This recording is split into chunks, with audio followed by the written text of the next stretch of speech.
Hi and welcome to Brothers Performance. Here we have a 2008 C-Class that came to us after being parked up for best part of a year due to engine hydrolocking. We always start off by making a video up on the car's arrival, check condition, that sort of thing. We make a video primarily for the customer, but also for us too. And as you can see, this car looked like it'd been parked up. It's definitely been parked up for about a year or so. So we quickly made the video for him. Same day we got in touch with the customer. We told him what the costs would be of removing an engine and that sort of thing. Very quickly that got sorted out. We got the car on the ramp. We already had the pre-inspection which told us cylinder number 8 had no compression, and you're about to see why.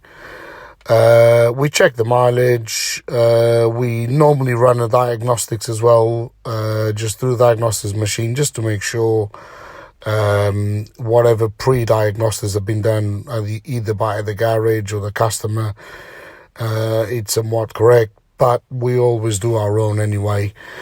This occasion we moved on very quickly onto removing the engine.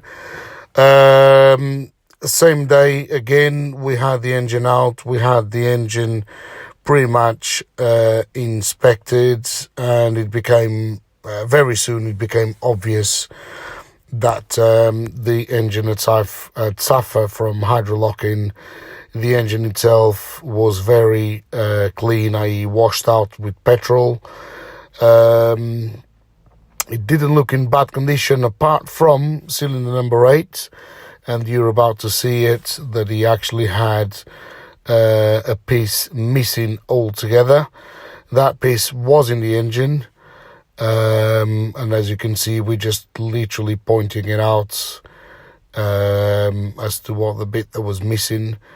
The conrod was very, very bent, as you can see and can tell on there.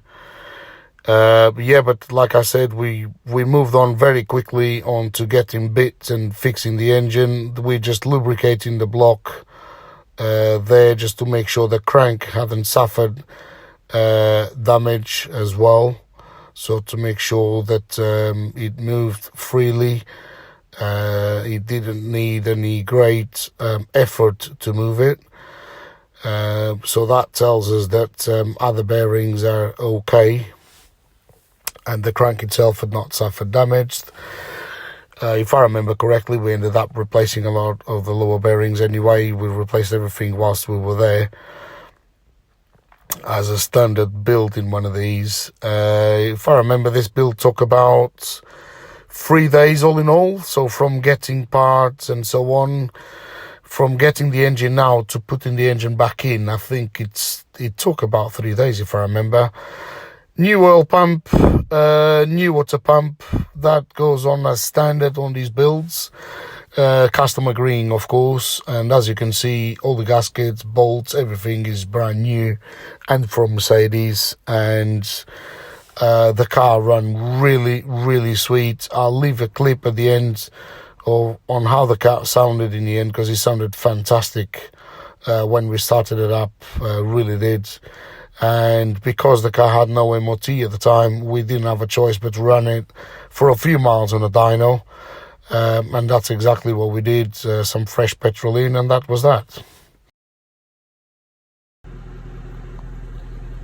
So sounding great again.